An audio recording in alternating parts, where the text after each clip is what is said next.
அனைவருக்கும் வணக்கம். மீன ராசிக்காரர்களுக்கு சனி வக்ர பயிற்சி எப்படிப்பட்ட ஒரு பலன்கள் கிடைக்கப் போகிறது அப்படிங்கிறத பற்றி தான் இன்றைக்கி நம்ம இந்த வீடியோவில் தெரிஞ்சுக்க போகிறோம். இந்த வீடியோ ரொம்பவே பயனுள்ளதாக இருக்கும். அதனால் வீடியோவை கடைசி வரைக்கும் ஸ்கிப் பண்ணாமல் பாருங்கள்.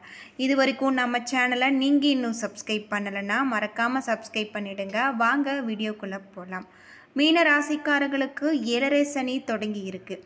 அது மட்டும் இல்லாமல் சனி, ஜென்ம சனி, பாத சனி என சனி பகவான் பயணம் செய்ய போவதால் இந்த காலகட்டத்தில் உங்களுக்கு மிகப்பெரிய ஒரு அற்புதமான ஒரு மாற்றம் ஏற்பட போகிறது அப்படின்னே தான் சொல்லலாம். சனி வக்ர பயிற்சியால் மீன ராசிக்காரர்களுக்கு எப்படிப்பட்ட ஒரு பலன்கள் கிடைக்கும் அப்படிங்கிறத பற்றி தெரிஞ்சுக்கலாம். 9 கிரகங்களில் ராகு மற்றும் கேது ஆகியவை 2 நிழல் கிரகங்களை தவிர்த்து மற்ற கிரகங்கள் முன்னோக்கி சென்று ஒரு ராசியில் இருந்து மற்றொரு ராசிக்கு பயிற்சியாகும். அவ்வாறு அடுத்த நட்சத்திரம் அடுத்த ராசி என பயிற்சி அடையாமல் தற்போது சஞ்சரிக்கும் ராசியிலே இருந்து பின்னோக்கி சுழல்வது வக்ரமடைவது என்று சொல்லலாம். சனி பயிற்சி என்று சொன்னாலே பலருக்கும் கலக்கம் ஏற்படும். ஜாதக ரீதியாக 7.5 சனி, அஷ்டம சனி, கண்ட சனி, தனிநபர் ஜாதகத்தில் சனி திசை போன்ற காலங்கள் கடுமையான சோதனைகளை ஏற்படுத்தும் காலமாக இருக்கலாம். அவரவர் செய்யும் செயலுக்கு ஏற்றவாறு பலன்களை கொடுப்பதில், சோதனைகளை எதிர்கொள்வதில் சனி பகவான் நீதிமான் என்றே சொல்லலாம். சனி பயிற்சி பொதுவாக 2.5 ஆண்டு முதல் 3 ஆண்டுகள் வரை ஒரு முறை நடக்கும். ஆனால் அவ்வப்போது ஒரு சில வாரம் முதல் ஒரு சில மாதம் வரை சனி பின்னோக்கி செல்வார். ஒரு ராசியில் சனி 2.5 ஆண்டுகள் குறைந்தபட்ச காலமாக சஞ்சரிப்பார். இதனால் சனி பயிற்சி, சனி வக்ரமால் சனி கொடுக்கும் நல்ல விஷயங்கள், சனியின் தாக்கமும் சரி நீண்ட காலத்திற்கு ஏற்படும். ஜூன் மாதம் இறுதியில் சனி பகவான் வக்ரமடைய இருக்கார். சனி ஒரு ராசியில் இருந்து மற்றொரு ராசிக்கு செல்வது, ஒரு நட்சத்திரத்தில் இருந்து மற்றொரு நட்சத்திரத்திற்கு பிரவேசிப்பது உள்ளிட்ட அனைத்துமே குறிப்பிட்ட மாற்றங்களையும் தாக்கத்தையும் உண்டாக்கும். இந்த ஆண்டு இன்னும் சில நாட்களில் சனி பின்னோக்கி சென்றிருப்பதால் இதுதான் சனி வக்ர பயிற்சி என்று சொல்லப்படுது. இந்த சனி வக்ர பயிற்சி 139 நாட்கள் நீடிக்கக்கூடியதாக இருக்குது. இந்த சனி வக்ர பயிற்சியால் மீனராசிக்காரர்களின் வாழ்க்கையில் மிக அற்புதமான ஒரு பலன்கள் தான் கிடைக்க போகிறது அப்படின்னே சொல்லலாம். மீனராசியை பொறுத்தவரை சனி வக்ரம் அடைவதால் இவர்களின் வாழ்க்கையில் இருக்கக்கூடிய அனைத்து விதமான பிரச்சனைகளும் தீரக்கூடிய ஒரு காலகட்டமாக இந்த காலகட்டம் அமைஞ்சிருக்கு. கும்பராசியில் பயணம் செய்யும் சனி பகவான் ஜூலை முதல் வக்ரகதியில் பயணம் செய்ய போகிறார். சனி வக்ரம் அடைவதால் மிகப்பெரிய பாதிப்பு இருந்தது. அவர்களுக்கு சில நன்மைகளை சனி பகவான் தரப்போகிறார் அப்படின்னே சொல்லலாம். மீனராசிக்காரர்களுக்கு இந்த சனியின் வக்ரம் மிகப்பெரிய அற்புதமான ஒரு மாற்றத்தை தான் தரப்போகிறது. உங்களுக்கு 7.5 சனி காலமாக இருந்தது. தடைகளை தாண்டி முன்னேறுவீங்க. வீட்டில் சுப நிகழ்ச்சிகள் நடக்க வாய்ப்பு இருக்கு. உங்கள் மனதில் மகிழ்ச்சியும் உடலில் உற்சாகமும் அதிகரிக்கும். அரசு வழியில் உங்களுக்கு நன்மைகள் நடைபெறும். பணவரவு அதிகரிக்கும். கூடவே செலவுகளும் எட்டி பார்க்கும். விரைய செலவுகளை தவிர்த்து சுப செலவுகளாக மாற்றுங்கள். நீண்ட காலமாக திருமணத்திற்காக காத்திருந்தவர்களுக்கு திருமணம் நடைபெற வாய்ப்பு இருக்கு. சிலருக்கு குழந்தை பாக்கியம் கிடைக்கும். சனி பகவானுக்கு எல் தீபம் ஏற்றி வணங்குவது நல்லதாக சொல்லப்படுது. பொதுவாக சனி பகவானின் அதிதேவதை காலபைரவர். இதனால் இவரை வழிபடுவதால் நமக்கு காலபைரவரின் அருளும் கிடைக்கும் அப்படின்னு சொல்லப்படுது. அது மட்டும் இல்லாமல் விநாயகர், அனுமனை தொடர்ந்து வேண்டி வருவதாலும் சனி பகவானின் அருள் நமக்கு நன்மையே தருவார் அப்படின்னு சொல்லப்படுது. அது மட்டும் இல்லாமல் நாம் சனி பகவானுக்கு எல் தீபம் ஏற்றி வழிபடுவதால் நம்முடைய வாழ்க்கையில் இருக்கக்கூடிய அனைத்து விதமான பிரச்சனைகளும் தீரும் அப்படின்னு சொல்லப்படுது. நவ கிரகங்களில் ஒன்றாக இருக்கக்கூடியவர் தான் சனி பகவான். இந்த சனி பகவானுக்கு நாம் எல் தீபம் ஏற்றி வழிபடுவது மிகவும் சிறப்பு வாய்ந்தது.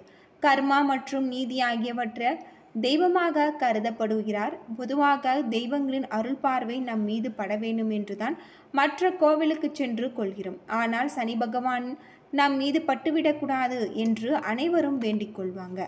அப்படி சனி பகவானின் பார்வை நேரடியாக பதிவது நல்லதல்ல அப்படின்னு ஜோதிட சாஸ்திரத்தில் சொல்லப்பட்டிருக்கு.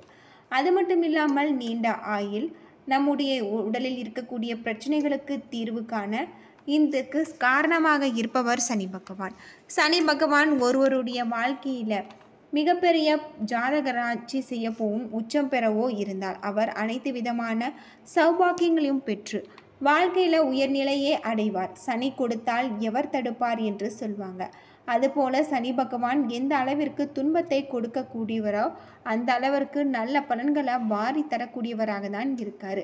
வாழ்க்கையில் தாங்க முடியாத கஷ்டத்தை கொடுத்து பல வாழ்க்கை பாடங்களை அனுபவங்களை மூலமாக நமக்கு கற்றுத்தரக்கூடியவராக தான் சனி பகவான் இருக்கிறதாக சொல்லப்படுது.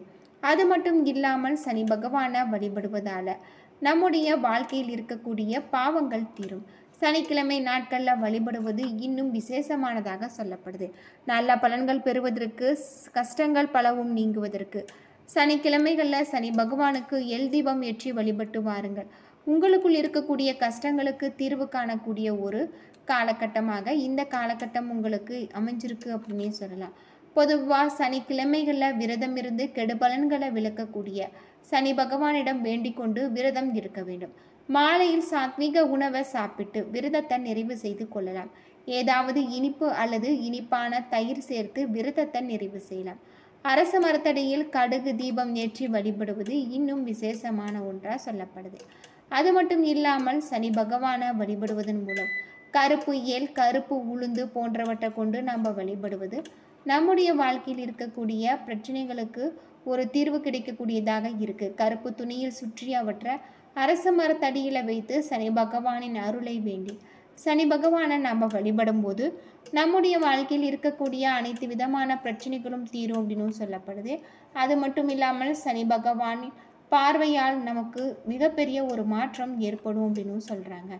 சனி பகவானை நம்ம முறையாக கோவிலுக்கு சென்று வழிபடுவதன் மூலம் நம்முடைய வாழ்க்கையில் இருக்கக்கூடிய பிரச்சனைகள் தீரும். கடுகு எண்ணெயில் சனி பகவான் சன்னதி முன்பு விளக்கேற்றி வழிபட வேண்டும். ஆனால் சனி பகவான் நேரடியாக நின்று நாம் வழிபடக்கூடாது அப்படின்னு சொல்லப்பட்டிருக்கு.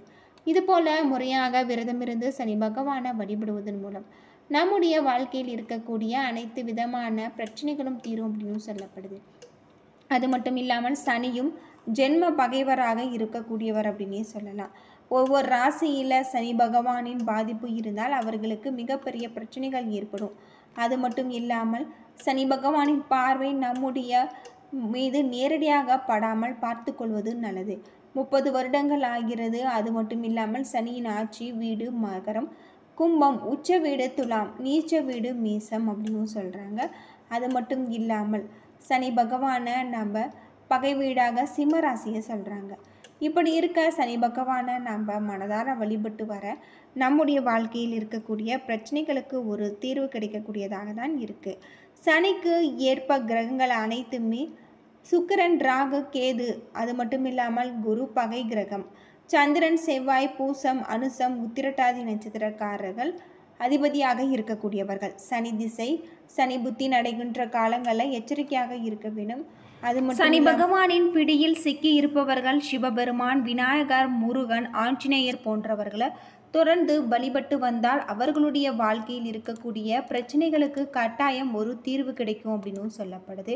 சனியின் பாதிப்பில் இருந்து விடுபடாமல் இருக்க நீங்கள் இதுபோல் செய்து வாருங்கள். உங்களுடைய வாழ்க்கையில் மிகப்பெரிய ஒரு மாற்றத்தை உங்களால் உணர முடியும் அப்படின்னே சொல்லப்படுது.